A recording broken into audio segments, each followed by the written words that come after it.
प्यारे बच्चों, अज असी जमात 8वीं के पाठ नंबर 11 बल अते दाब बारे पढ़ांगे। बच्चों, इस पाठ नूं पढ़न तो बाद असी की सीखांगे।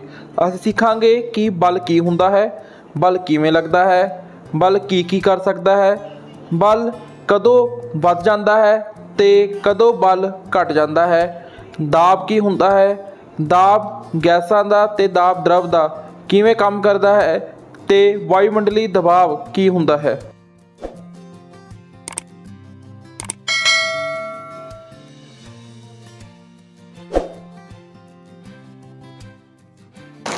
बल की हुंदा है? एक बल नूं सिर्फ एक खास वस्तु उत्ते एक धक्का या खिच वजों परिभाषित किया गया है। उदाहरण लई, जदों किसी कार नूं किसी खास दिशा विच धक्कदे हां ते कार उस लागू बल दिशा विच चल पैंदी है तां असीं इस क्रिया नूं बल कहंदे हां। परस्पर क्रिया की है? बच्चों, बल हमेशा ही परस्पर क्रिया करके लगता है। बल के लगन का कारण ही परस्पर क्रिया है। आओ हुण समझिए कि परस्पर क्रिया की हुंदी है। परस्पर क्रिया विच दो वस्तुआं शामिल हुंदियां हन। परस्पर प्रभाव विच हरेक वस्तु इस तरह काम करती है कि दूजी वस्तु उत्ते प्रभाव पवे। एक वस्तु की दूजी वस्तु के नाल परस्पर प्रभाव दो वस्तुआं विचकार बल नूं पैदा करता है। एक बल दे खेडण लई घट्टो घट दो वस्तुओं नूं एक दूजे नाल इंटरैक्ट करना चाहिए है। जेकर दो वस्तुओं विचकार कोई परस्पर प्रभाव नहीं है तो कोई भी शक्ति इसका प्रभाव नहीं दिखा सकती। बच्चों, इसका मतलब ये है कि परस्पर क्रिया दो वस्तुओं के विचकार उन्हां दे तालमेल दे नाल हुंदी है। बच्चों, परस्पर क्रिया तो पैदा होने वाला बल समझण दे लई असी इस स्क्रीन उत्ते दर्शाई हुई उदाहरण नूं समझते हाँ।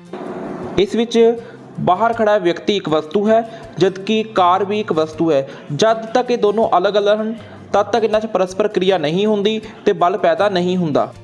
हुण जदों बाहर खड़ा व्यक्ति कार नूं धक्का मारदा है तां कार धक्के लगाउण वाली दिशा दे विच चल पैंदी है, क्योंकि हुण इन्हां दोनों वस्तुओं दे विच इंटरैक्शन या परस्पर क्रिया हो गई है, जिस वजों बल पैदा हो गया है। असीं आओ एक होर उदाहरण समझते हाँ। देखो बच्चों, पहली तस्वीर दे विच दसो कि कौन किस नूं धक्का मार रहा है ते दूसरी तस्वीर दसो कि कौन किस नूं खिंच रहा है। इन्हां दोनों वस्तुओं दे विच परस्पर क्रिया हो रही है। इसी तरह इस तस्वीर नूं अगर तुसीं देखोगे तां बैल इंसान नूं खिंच रहा है ते इंसान बैल नूं खिंच रहा है। तो इस तरह इन्हां दोनों वस्तुओं दे विच परस्पर क्रिया तो बल पैदा हो रहा है। जिस दे शरीर दे विच ज़्यादा बल होवेगा, ज़्यादा ताकत होएगी तो वह उस वस्तु नूं अपनी तरफ खिंच लैंदा है। आओ हुण ये समझते हाँ कि कद किसी वस्तु उत्ते लगन वाले दो या दो तो वध बल वध जांदे हन ते कदों वो घट जांदे हन। प्यारे बच्चों, जेकर दो या दो तो वध बल इक्को ही दिशा विच लगन किसी वस्तु उत्ते तां वो सारे जुड़ जांदे हन, जबकि अगर कोई दो या दो तो वध बल एक वस्तु उत्ते विपरीत दिशावां च उल्टी दिशावां च लगन तां वो बल घट जाता है। प्यारे बच्चों, बल का मात्रक न्यूटन है, जिसनों असी इंग्लिश के वड्डे अक्षर N नाल दर्शाउंदे हाँ। तो बच्चों, पहली और दूजी उदाहरण दे विच दोनों बल इक्को ही दिशा च लग रहे हैं, 10 न्यूटन का ते 10 न्यूटन का। इसलिए इक्को दिशा लगन करके इन्हां दोनों नूं जोड़ दिता जाता है। तो 10 + 10 दोवें उदाहरणों के विच उत्तर आता है 20 न्यूटन। जबकि तीजी उदाहरण के विच असीं देखते हाँ कि 10 न्यूटन ते 10 न्यूटन दोवें बल एक दूजे की उल्टी दिशा च लग रहे हैं। इस करके इन्हां दे विच घटाव हो जाएगा, 10 - 10 = 0।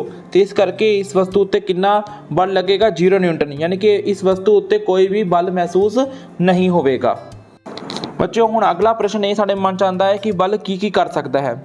बल किसी वस्तु की गति नूं घट वध या रोक सकता है। बल वस्तु नूं विराम तो गतिशील कर सकता है। बल वस्तु की दिशा बदल सकता है। बल वस्तु का आकार बदल सकता है। आओ इन्होंने एक एक करके समझते हाँ। बच्चों, तुसीं क्रिकेट या फुटबॉल का खेड वेख्या होवेगा। उहदे विच जिहड़ी क्रिकेट की बॉल या फुटबॉल है उसनूं खिडारी उसकी गति नूं उसकी दिशा नूं घटा वधा या रोक सकता है या बदल सकता है। वस्तु का आकार बदल सकते हाँ। बच्चों, जिवें असीं देखिए अगर टूथपेस्ट नूं देखते हैं तो इसनूं दबाते हैं तो पेस्ट बाहर आता है तो उसका जिहड़ा आकार है वो बदल जाता है। ਦੂਸਰਾ ਅਸੀਂ ਉਦਾਹਰਨ ਦੇ ਸਕਦੇ ਹਾਂ ਰਬੜ ਬੈਂਡ ਨੂੰ ਜਦ ਅਸੀਂ ਖਿੱਚਦੇ ਹਾਂ ਤਾਂ ਉਹਦਾ ਆਕਾਰ ਕੁਝ ਦੇਰ ਲਈ ਵੱਧ ਜਾਂਦਾ ਹੈ, ਪਰ ਬਲ ਹਟਾਉਂਦੇ ਹੀ ਉਹ ਦੁਬਾਰਾ ਆਪਣੇ ਪੁਰਾਣੇ ਆਕਾਰ ਵਿੱਚ ਆ ਜਾਂਦਾ ਹੈ। ਇਸ ਤਰ੍ਹਾਂ ਅਸੀਂ ਬਲ ਲਗਾ ਕੇ ਕਿਸੇ ਵਸਤੂ ਦੇ ਆਕਾਰ ਨੂੰ ਵੀ ਬਦਲ ਸਕਦੇ ਹਾਂ। ਆਓ ਬੱਚਿਓ ਹੁਣ ਅਸੀਂ ਸਮਝੀਏ ਕਿ ਬਲ ਕਿੰਨੀ ਤਰ੍ਹਾਂ ਦਾ ਹੁੰਦਾ ਹੈ। ਬਲ ਮੁੱਖ ਤੌਰ ਤੇ ਦੋ ਪ੍ਰਕਾਰ ਦਾ ਹੁੰਦਾ ਹੈ, ਸੰਪਰਕ ਬਲ ਅਤੇ ਅਸੰਪਰਕ ਬਲ, ਜਿਸ ਨੂੰ ਇੰਗਲਿਸ਼ ਵਿੱਚ ਕੰਟੈਕਟ ਫੋਰਸ ਅਤੇ ਨੋਨ ਕੰਟੈਕਟ ਫੋਰਸ ਕਹਿੰਦੇ ਹਾਂ। ਬੱਚਿਓ ਸਭ ਤੋਂ ਪਹਿਲਾਂ ਅਸੀਂ ਗੱਲ ਕਰਾਂਗੇ ਸੰਪਰਕ ਬਲ ਦੀ। ਸੰਪਰਕ ਬਲ ਦੇ ਵਿੱਚ ਸਾਡੇ ਕੋਲ ਮੁੱਖ ਤੌਰ ਤੇ ਆਉਂਦੇ ਹਨ ਮਾਸਪੇਸ਼ੀ ਬਲ, ਮਸਕੂਲਰ ਫੋਰਸ ਅਤੇ ਰਗੜ, ਜਿਹਨੂੰ ਅਸੀਂ ਫ੍ਰਿਕਸ਼ਨ ਵੀ ਕਹਿੰਦੇ ਹਾਂ। ਆਓ ਇਹਨਾਂ ਨੂੰ ਇੱਕ ਕਰਕੇ ਅਸੀਂ ਸਮਝਦੇ ਹਾਂ। ਸੰਪਰਕ ਬਲ ਦੋ ਜਾਂ ਦੋ ਤੋਂ ਵੱਧ ਵਸਤੂਆਂ ਦੇ ਸੰਪਰਕ ਨਾਲ ਪੈਦਾ ਹੁੰਦਾ ਹੈ। ਉਦਾਹਰਣ ਮਾਸਪੇਸ਼ੀ ਬਲ ਅਤੇ ਰਗੜ ਬਲ। ਮਤਲਬ ਐਸਾ ਬਲ ਜੋ ਕਿਸੇ ਦੋ ਵਸਤੂਆਂ ਦੇ ਛੂਹਣ ਤੋਂ ਪੈਦਾ ਹੁੰਦਾ ਹੈ, ਉਸ ਬਲ ਨੂੰ ਅਸੀਂ ਸੰਪਰਕ ਬਲ ਕਹਿੰਦੇ ਹਾਂ। ਇਸ ਦੀ ਪਹਿਲੀ ਉਦਾਹਰਣ ਹੈ ਮਾਸਪੇਸ਼ੀ ਬਲ। ਮਾਸਪੇਸ਼ੀ ਬਲ ਸ਼ਕਤੀ ਦੀ ਕਿਸਮ ਹੈ ਜਿਸ ਵਿੱਚ ਅਸੀਂ ਕਿਸੇ ਵਸਤੂ ਦੀ ਗਤੀ ਦੀ ਸਥਿਤੀ ਨੂੰ ਬਦਲਣ ਲਈ ਆਪਣੀ ਸਰੀਰਕ ਤਾਕਤ ਦੀ ਵਰਤੋਂ ਕਰਦੇ ਹਾਂ। ਉਦਾਹਰਣ ਆਦਮੀ ਕਾਰ ਨੂੰ ਧੱਕਾ ਦੇ ਰਿਹਾ ਹੈ, ਬਲਦ ਭਾਰ ਦੀ ਗੱਡੀ ਨੂੰ ਖਿੱਚ ਰਿਹਾ ਹੈ, ਸਾਈਕਲਿੰਗ, ਭਾਰ ਚੁੱਕਣਾ ਆਦਿ ਸਭ ਮਾਸਪੇਸ਼ੀ ਬਲ ਦੀ ਉਦਾਹਰਣ ਹੈ। ਬੱਚਿਓ ਕੁਝ ਉਦਾਹਰਨਾਂ ਤੁਹਾਡੇ ਸਾਹਮਣੇ ਸਕਰੀਨ ਉੱਤੇ ਦਰਸਾਈਆਂ ਗਈਆਂ ਹਨ। ਇਹ ਸਾਰੀ ਹੀ ਮਾਸਪੇਸ਼ੀਆਂ ਦੁਆਰਾ ਕੀਤੇ ਜਾਣ ਵਾਲੀ ਬਲ ਦੀ ਉਦਾਹਰਣ ਹੈ। ਰਗੜ ਬਲ ਜਾਂ ਫ੍ਰਿਕਸ਼ਨਲ ਫੋਰਸ ਉਹ ਬਲ ਹੈ ਜੋ ਸਾਰੀਆਂ ਹਿਲਦੀਆਂ ਹੋਈਆਂ ਵਸਤੂਆਂ ਦੀ ਸਤਹ ਉੱਤੇ ਕੰਮ ਕਰਦਾ ਹੈ, ਜਿਸ ਨਾਲ ਇਹ ਸੰਪਰਕ ਵਿੱਚ ਹੁੰਦੀ ਹੈ। ਉਦਾਹਰਣ ਲਈ ਜ਼ਮੀਨ ਤੇ ਘੁੰਮ ਰਹੀ ਇੱਕ ਗੇਂਦ ਜ਼ਮੀਨ ਦੀ ਸਤਹ ਦੁਆਰਾ ਰਗੜ ਦਾ ਸਾਹਮਣਾ ਕਰਦੀ ਹੈ ਅਤੇ ਇਹ ਆਖਰਕਾਰ ਰੁਕ ਵੀ ਜਾਂਦੀ ਹੈ। ਜਦੋਂ ਕਿਸ਼ਤੀ ਦੀ ਚੱਪੂ ਚਲਾਣਾ ਬੰਦ ਹੋ ਜਾਂਦਾ ਹੈ ਤਾਂ ਕਿਸ਼ਤੀ ਇਸ ਤੇ ਪਾਣੀ ਦੁਆਰਾ ਲੱਗ ਰਹੇ ਰਗੜ ਬਲ ਕਰਕੇ ਰੁਕ ਜਾਂਦੀ ਹੈ। ਫ੍ਰਿਕਸ਼ਨਲ ਫੋਰਸ ਜਾਂ ਰਗੜ ਬਲ ਹਮੇਸ਼ਾ ਲਾਗੂ ਕੀਤੇ ਗਏ ਬਲ ਦੇ ਉਲਟ ਦਿਸ਼ਾ ਵਿੱਚ ਹੁੰਦਾ ਹੈ। ਮਤਲਬ ਰਗੜ ਬਲ ਹਮੇਸ਼ਾ ਹੀ ਕਿਸੇ ਵਸਤੂ ਨੂੰ ਗਤੀਸ਼ੀਲ ਤੋਂ ਰੋਕਣ ਦੇ ਵਿੱਚ ਮਦਦ ਕਰਦਾ ਹੈ। ਸਕਰੀਨ ਉੱਤੇ ਤੁਹਾਡੇ ਕੋਲ ਸਾਈਕਲਿੰਗ ਦਾ ਚਿੱਤਰ ਹੈ। ਸਾਈਕਲ ਜਦ ਗਤੀ ਕਰਦੀ ਹੈ ਤਾਂ ਰਗੜ ਬਲ ਆਪਣੇ ਆਪ ਪੈਦਾ ਹੁੰਦਾ ਹੈ ਜੋ ਉਸ ਨੂੰ ਰੋਕਣ ਦੀ ਕੋਸ਼ਿਸ਼ ਕਰਦਾ ਹੈ। ਇਸੇ ਤਰ੍ਹਾਂ ਚੱਲਦੇ ਵਕਤ ਵੀ ਰਗੜ ਬਲ ਜਿਹੜਾ ਹੈ ਇਨਸਾਨ ਨੂੰ ਚੱਲਣ 'ਚ ਮਦਦ ਵੀ ਕਰਦਾ ਹੈ ਅਤੇ ਉਸ ਦਾ ਬੈਲੈਂਸ ਬਣਾਏ ਰੱਖਣ 'ਚ ਮਦਦ ਕਰਦਾ ਹੈ। ਇੱਦਾਂ ਖਿੱਚਣਾ ਅਤੇ ਧੱਕਣੇ ਦੇ ਵਿੱਚ ਵੀ ਰਗੜ ਬਲ ਦਾ ਇੱਕ ਮਹੱਤਵਪੂਰਨ ਕਿਰਦਾਰ ਹੁੰਦਾ ਹੈ। ਆਓ ਹੁਣ ਅਸੀਂ ਅਸੰਪਰਕ ਬਲ ਨੂੰ ਸਮਝਦੇ ਹਾਂ। ਗੈਰ ਸੰਪਰਕ ਬਲ ਵੀ ਇਸ ਨੂੰ ਅਸੀਂ ਆਖਦੇ ਹਾਂ। ਉਹ ਬਲ ਜੋ ਸ਼ਾਮਿਲ ਦੋ ਜਾਂ ਦੋ ਤੋਂ ਵੱਧ ਵਸਤੂਆਂ ਦੇ ਸੰਪਰਕ ਤੋਂ ਬਿਨਾਂ ਹੀ ਪੈਦਾ ਹੋ ਜਾਂਦਾ ਹੈ, ਉਸ ਨੂੰ ਅਸੀਂ ਅਸੰਪਰਕ ਬਲ ਕਹਿੰਦੇ ਹਾਂ। ਜਿਵੇਂ ਚੁੰਬਕੀ ਬਲ, ਇਲੈਕਟ੍ਰੋਸਟੈਟਿਕ ਫੋਰਸ, ਸਥਿਰ ਬਿਜਲੀ ਚਾਰਜ ਅਤੇ ਗ੍ਰੈਵਿਟੇਸ਼ਨਲ ਫੋਰਸ ਜਾਂ ਗੁਰੂਤਵੀ ਬਲ। ਆਓ ਹੁਣ ਅਸੀਂ ਚੁੰਬਕੀ ਬਲ ਨੂੰ ਸਮਝਦੇ ਹਾਂ। ਬੱਚਿਓ ਚੁੰਬਕੀ ਬਲ ਦੇ ਵਿੱਚ ਲਾਲ ਰੰਗ ਜਿਹੜਾ ਹੈ ਉਹ ਉੱਤਰੀ ਧਰੁਵ ਅਤੇ ਨੀਲਾ ਰੰਗ ਦक्षिण ਧਰੁਵ ਨਾਲ ਦਰਸਾਇਆ ਗਿਆ ਹੈ। ਜਦ ਸਮਾਨ ਧਰੁਵਾਂ ਨੂੰ ਅਸੀਂ ਆਪਸ ਵਿੱਚ ਨਾਗੇ ਲੈ ਕੇ ਆਉਂਦੇ ਹਾਂ ਤਾਂ ਉਹਨਾਂ ਦੇ ਵਿੱਚ ਰਿਪੈਲਸ਼ਨ ਜਾਂ ਪ੍ਰਤੀਕਰਸ਼ਣ ਹੁੰਦਾ ਹੈ, ਅਤੇ ਜਦ ਅਸੀਂ ਅਸਮਾਨ ਧਰੁਵ ਲਾਗੇ ਲੈ ਕੇ ਆਉਂਦੇ ਹਾਂ ਤਾਂ ਉਹਨਾਂ ਦੇ ਵਿੱਚ ਆਕਰਸ਼ਣ ਹੁੰਦਾ ਹੈ। ਕਿਉਂਕਿ ਇਹ ਬਲ ਦੋਵੇਂ ਚੁੰਬਕਾਂ ਦੇ ਧਰੁਵਾਂ ਦੇ ਆਪਸ 'ਚ ਸੰਪਰਕ ਵਿੱਚ ਆਏ ਬਿਨਾਂ ਹੋਇਆ ਹੈ, ਇਸ ਲਈ ਇਸ ਨੂੰ ਅਸੀਂ ਅਸੰਪਰਕ ਬਲ ਜਾਂ ਗੈਰ ਸੰਪਰਕ ਬਲ ਵੀ ਆਖਦੇ ਹਾਂ। ਬੱਚਿਓ ਦੂਜਾ ਅਸੰਪਰਕ ਬਲ ਹੈ ਸਥਿਰ ਬਿਜਲਈ ਬਲ ਜਾਂ ਇਲੈਕਟ੍ਰੋਸਟੈਟਿਕ ਫੋਰਸ। ਬੱਚਿਓ ਤੁਸੀਂ ਜਦ ਆਪਣੀ ਕੰਘੀ ਦੇ ਨਾਲ ਸਿਰ ਦੇ ਸੁੱਕੇ ਵੱਲੋਂ ਰਗੜਿਆ ਹੋਵੇਗਾ ਤਾਂ ਕਾਗਜ਼ ਦੇ ਛੋਟੇ ਛੋਟੇ ਟੁਕੜੇ ਉਹਨਾਂ ਕੰਘੀ ਦੇ ਦੰਦਰਿਆਂ ਦੇ ਨਾਲ ਚਿਪਕ ਗਏ ਹੋਣਗੇ। ਜਦ ਇੱਕ ਪਤਲੇ ਗੁਬਾਰੇ ਨੂੰ ਫੁਲਾ ਕੇ ਜਦ ਤੁਸੀਂ ਆਪਣੇ ਬਾਲਾਂ ਨਾਲ ਰਗੜਿਆ ਹੋਵੇਗਾ ਤਾਂ ਤੁਹਾਡੇ ਬਾਲਾਂ ਦੇ ਵਿੱਚ ਅਤੇ ਗੁਬਾਰੇ ਦੇ ਵਿੱਚ ਇੱਕ ਸਥਿਰ ਬਿਜਲੀ ਬਲ ਪੈਦਾ ਹੋਇਆ ਹੋਵੇਗਾ, ਜਿਸ ਕਰਕੇ ਸਿਰ ਦੇ ਬਾਲ ਉਸ ਗੁਬਾਰੇ ਨਾਲ ਚਿਪਕਣ ਲੱਗ ਪਏ ਹੋਣਗੇ। ਬਿਜਲੀ ਬਲ ਜਾਂ ਇਲੈਕਟ੍ਰੋਸਟੈਟਿਕ ਬਲ ਇੱਕ ਚਾਰਜ ਬੋਡੀ ਦੁਆਰਾ ਕਿਸੇ ਹੋਰ ਚਾਰਜ ਜਾਂ ਅਨਚਾਰਜ ਬੋਡੀ ਉੱਤੇ ਲਗਾਇਆ ਜਾਂਦਾ ਹੈ। ਜਿਵੇਂ ਦੋਵੇਂ ਉਦਾਹਰਨਾਂ ਦੇ ਵਿੱਚ ਤੁਹਾਨੂੰ ਇਹ ਸਥਿਰ ਬਿਜਲੀ ਬਲ ਅਤੇ ਇਲੈਕਟ੍ਰੋਸਟੈਟਿਕ ਬਲ ਖੁਦ ਦੇਖ ਕੇ ਮਹਿਸੂਸ ਹੁੰਦਾ ਹੈ। ਬੱਚਿਓ ਅਗਲਾ ਅਸੰਪਰਕ ਬਲ ਹੈ ਗੁਰੂਤਵੀ ਬਲ ਅਤੇ ਗ੍ਰੈਵਿਟੇਸ਼ਨ ਫੋਰਸ। ਬੱਚਿਓ ਧਰਤੀ ਗੋਲ ਹੈ ਫਿਰ ਵੀ ਅਸੀਂ ਥੱਲੇ ਨਹੀਂ ਗਿਰਦੇ। ਉਸ ਦਾ ਕਾਰਨ ਇਹ ਹੈ ਕਿ ਧਰਤੀ ਹਮੇਸ਼ਾ ਸਾਨੂੰ ਆਪਣੇ ਕੇਂਦਰ ਵੱਲ ਇੱਕ ਬਲ ਨਾਲ ਖਿੱਚਦੀ ਹੈ, ਜਿਸ ਬਲ ਨੂੰ ਅਸੀਂ ਗੁਰੂਤਵੀ ਬਲ ਵੀ ਆਖਦੇ ਹਾਂ। ਬੱਚਿਓ ਤੁਹਾਡੇ ਸਾਹਮਣੇ ਇੱਕ ਬਾਲਟੀ ਦਾ ਚਿੱਤਰ ਹੈ। ਇਸ ਬਾਲਟੀ ਦੇ ਵਿੱਚ ਦੋਵੇਂ ਬਲ ਹਨ। ਇੱਕ ਸੰਪਰਕ ਬਲ ਮਾਸਪੇਸ਼ੀ ਬਲ ਹੈ ਜੋ ਉਸ ਵਸਤੂ ਨੂੰ ਉੱਪਰ ਖਿੱਚ ਕੇ ਲੈ ਕੇ ਜਾ ਰਿਹਾ ਹੈ, ਅਤੇ ਦੂਜਾ ਅਸੰਪਰਕ ਬਲ ਗੁਰੂਤਵੀ ਬਲ ਹੈ ਜੋ ਉਸ ਨੂੰ ਨੀਚੇ ਵੱਲ ਖਿੱਚ ਰਿਹਾ ਹੈ। ਅਤੇ ਜਿਹੜਾ ਬਲ ਜ਼ਿਆਦਾ ਹੁੰਦਾ ਹੈ ਉਸ ਦੇ ਨਾਲ ਉਹ ਵਸਤੂ ਉਸ ਦਿਸ਼ਾ ਵਿੱਚ ਗਤੀ ਕਰਨ ਲੱਗ ਪੈਂਦੀ ਹੈ। ਉਦਾਹਰਣ ਜੇ ਇਸ ਦਾ ਬਹੁਤ ਜ਼ਿਆਦਾ ਭਾਰ ਹੈ ਬਾਲਟੀ ਦਾ ਤਾਂ ਮਾਸਪੇਸ਼ੀ ਬਲ ਨਾਲ ਉੱਪਰ ਨਹੀਂ ਚੱਕੀ ਜਾ ਸਕਦੀ। ਬੱਚਿਓ ਹੁਣ ਅਸੀਂ ਸਮਝਦੇ ਹਾਂ ਕਿ ਭਾਰ ਕੀ ਹੁੰਦਾ ਹੈ। ਮਤਲਬ ਜਦ ਵੀ ਤੁਸੀਂ ਆਪਣਾ ਭਾਰ ਤੋਲਿਆ ਹੋਵੇਗਾ ਤੇ ਤੁਹਾਨੂੰ ਕਿਹਾ ਹੋਏਗਾ ਕਿ ਤੁਹਾਡਾ ਭਾਰ 30 ਕਿਲੋਗ੍ਰਾਮ ਹੈ। ਬੱਚੋ ਭਾਰ ਕਦੇ ਵੀ ਕਿਲੋਗ੍ਰਾਮ 'ਚ ਨਹੀਂ ਹੁੰਦਾ, ਭਾਰ ਹਮੇਸ਼ਾ ਨਿਊਟਨ 'ਚ ਹੁੰਦਾ ਹੈ, ਕਿਉਂਕਿ ਭਾਰ ਵੀ ਇੱਕ ਤਰ੍ਹਾਂ ਦਾ ਬਲ ਹੀ ਹੈ। ਇਸ ਲਈ ਤੁਹਾਡਾ ਭਾਰ 30 ਕਿਲੋ ਨਾ ਹੋ ਕੇ 30 ਨਿਊਟਨ ਦਾ ਹੁੰਦਾ ਹੈ। ਆਓ ਹੁਣ ਅਸੀਂ ਇਸ ਪਾਠ ਦੇ ਅਗਲੇ ਭਾਗ ਦਾਬ ਨੂੰ ਸਮਝਦੇ ਹਾਂ। ਦਾਬ ਕੀ ਹੁੰਦਾ ਹੈ? ਦਾਬ ਵੀ ਇੱਕ ਤਰ੍ਹਾਂ ਦਾ ਬਲ ਹੀ ਹੁੰਦਾ ਹੈ, ਪਰ ਇਹ ਕਿਸੇ ਇਕਾਈ ਖੇਤਰਫਲ ਉੱਤੇ ਯਾਨੀ ਕਿ ਕਿਸੇ ਤੈਅ ਕੀਤੇ ਗਏ ਖੇਤਰਫਲ ਉੱਤੇ ਮਾਪਿਆ ਜਾਂਦਾ ਹੈ। ਇਸ ਦਾ ਚਿੱਤਰ ਤੁਹਾਡੇ ਸਾਹਮਣੇ ਦਰਸਾਇਆ ਗਿਆ ਹੈ। ਦਾਬ ਨੂੰ ਅਸੀਂ ਪ੍ਰੈਸ਼ਰ ਵੀ ਕਹਿੰਦੇ ਹਾਂ ਤੇ ਇਸ ਦਾ ਜਿਹੜਾ ਫਾਰਮੂਲਾ ਹੈ ਉਹ ਹੁੰਦਾ ਹੈ ਬਲ ਬਟਾ ਇਕਾਈ ਖੇਤਰਫਲ। ਇਸ ਫਾਰਮੂਲੇ ਤੋਂ ਤੁਸੀਂ ਦੇਖੋ ਕਿ ਪ੍ਰੈਸ਼ਰ ਜਾਂ ਦਾਬ ਬਲ ਦੇ ਵਧਣ ਦੇ ਨਾਲ ਵੱਧਦਾ ਹੈ, ਜਦ ਕਿ ਖੇਤਰਫਲ ਦੇ ਵਧਣ ਦੇ ਨਾਲ ਘਟ ਜਾਂਦਾ ਹੈ। ਆਓ ਇਸ ਗੱਲ ਨੂੰ ਅਸੀਂ ਕੁਝ ਸਾਡੀ ਜ਼ਿੰਦਗੀ ਦੇ ਵਿੱਚ ਰੋਜ਼ਮर्रा ਦੀਆਂ ਉਦਾਹਰਨਾਂ ਦੇ ਨਾਲ ਸਮਝਦੇ ਹਾਂ। ਬੱਚਿਓ, ਕਿਲ ਦਾ ਤਿੱਖਾ ਹਿੱਸਾ ਖੇਤਰਫਲ ਵਿੱਚ ਘੱਟ ਹੁੰਦਾ ਹੈ, ਜਦਕਿ ਕਿਲ ਦਾ ਚਪਟਾ ਹਿੱਸਾ ਖੇਤਰਫਲ ਵਿੱਚ ਜ਼ਿਆਦਾ ਹੁੰਦਾ ਹੈ।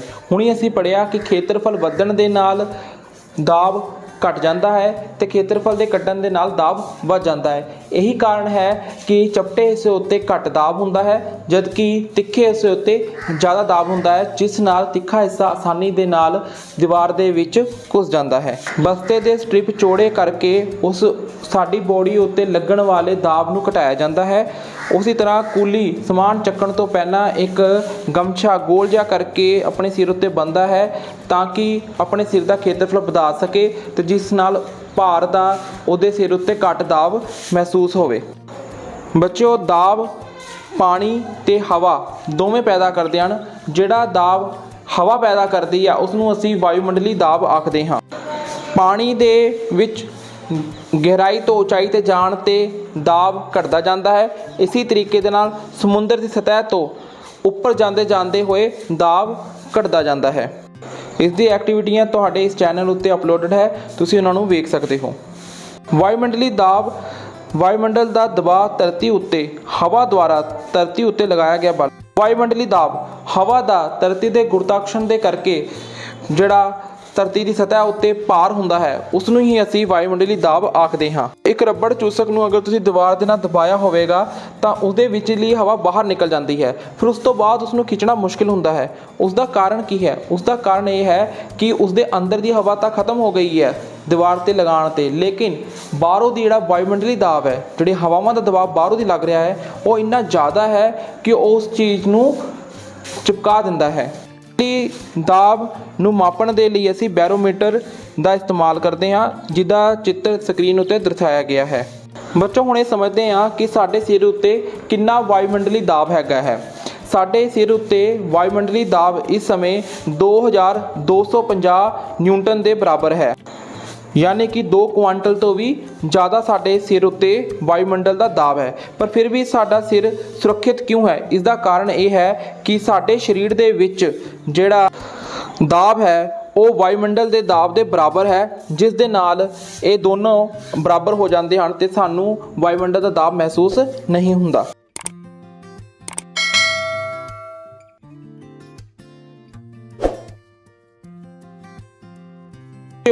ਜਰਮਨੀ ਦੇ ਵਿਗਿਆਨੀ ਨੇ ਇੱਕ ਧਾਤ ਦੇ ਖੋਖਲੇ ਗੋਲੇ ਨੂੰ ਵਿਚਕਾਰੋਂ ਦੀ ਕੱਟਿਆ ਤੇ ਉਸਦੇ ਵਿੱਚ ਦੀ ਹਵਾ ਨੂੰ ਇੱਕ ਖਾਸ ਯੰਤਰ ਜ਼ਰੀਏ ਬਾਹਰ ਕੱਢ ਦਿੱਤਾ ਤੇ ਜਿਸ ਤੋਂ ਬਾਅਦ ਉਹਦੇ ਅੰਦਰ ਜਿਹੜੀ ਹਵਾ ਹੈ ਉਹ ਖਤਮ ਹੋ ਗਈ ਸੀ। ਫਿਰ ਬਿਨਾਂ ਇਸ ਨੂੰ ਜੋੜੇ 8 ਘੋੜਿਆਂ ਦੇ 2 ਗੁੱਟਾਂ ਨੂੰ ਖਿੱਚਣ ਵਿੱਚ ਲਾਤਾ।